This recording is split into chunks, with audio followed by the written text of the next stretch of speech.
नेपाली कथानक चलचित्रहरूले यो खालको धारहरू समातेर चलचित्र निर्माण गरेको देख्दा चाहिँ अझै खुसी लाग्छ क्या। अब यो नयाँ नवीनतम प्रविधि र आफ्नै मौलिक कथाहरूमा जुन नेपाली चलचित्रहरू निर्माण भइरहेछन् एकदम गौरवको विषय। यसमा विशेष गरेर लिम्बू संस्कृति साथसाथै आदिवासी जनजातिको संस्कृति त्यस सँगसँगै यो आर्य संस्कृति या वैदिक सनातन धर्मको वर्ण व्यवस्थाभित्रका संस्कृतिहरूलाई पनि जुन मिश्रण गरेर चलचित्र बनाएको छ।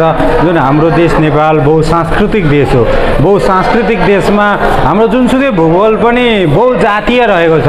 त्यो आफ्ना जातिका इतिहास आफ्ना जातिका संस्कार संस्कृति परम्पराहरू छन्, त्यसमा मिश्रण भएको छ।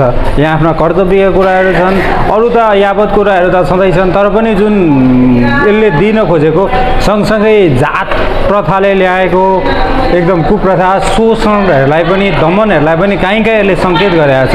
त्यो हिजोको पनि यथार्थ हो र आज पनि नेपाली समाज यहाँभन्दा धेरै माथि पुग्न सकेको छैन।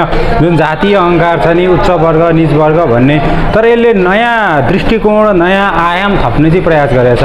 र यस्तो सबभन्दा मलाई यसको महत्त्वपूर्ण लागेको कुरा चाहिँ के भने मलाई अन्तिममा गएर नायक नायिकाको मिलन हुन्छ कि जस्तो लागेको थियो। त्यो मिलन भएको भए चाहिँ चलचित्र त्यति सफल भएको जस्तो लाग्दैन थियो, किनकि हामी नेपालीहरूको संवेदना हाम्रो सोचाइ भनेको संयोगान्त सबै कुरा संयोगमा अन्त्य होस् भन्ने चाहना हुन्छ।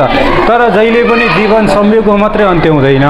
कठोर यथार्थ भनेको वियोगान्त वियोगका कुराहरू बनाउनु। यहाँ जुन विपिन कार्की हाम्रो धरणी र उसको नायिकाको जुन मिलन भएको छैन, त्यसले नयाँ आयाम थप्ने काम गर्छ। चलचित्रको मुख्य विषय जस्तो कतिपय दर्शकहरूलाई लाग्दो ओहो यो त हुनुहुन्थेन, यो त मिलन हुनुपर्थ्यो संयोग हुनुपर्थ्यो भन्ने कुरा, तर त्यो होइन। यसले जुन वियोगलाई पनि लिएर गएको छ, यो यसको सबभन्दा महत्त्वपूर्ण नयाँ खालको कथानकलाई नयाँ दृष्टिबाट प्रस्तुत गर्न सफल भएको। जस्तो हाम्रोमा अब प्राकृतिक रूपमा त हाम्रो देश सुन्दर छँदैछ।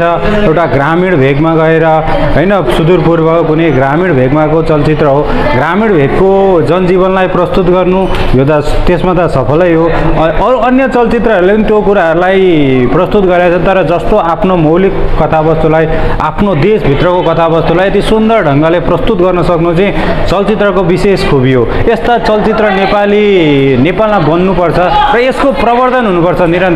निरन्तर प्रवर्धन भयो र आफ्नोपन भयो मौलिकता भयो भने मात्रै टिकिने हो। अर्काको चलचित्र होइन डाङडाङ डुङडुङ फाइट मात्रै गरेर त आफ्नोपनको कायम रहँदैन, त्यसले टिक्दैन। कतिपय सन्दर्भमा त्यो बिक्न सक्छ, तर त्यस्ता चिजहरू टिकाउ हुँदैनन्। हामीले चाहिँ बिकाउ भन्दा पनि टिकाउ चिजमा जोड दिनुपर्छ।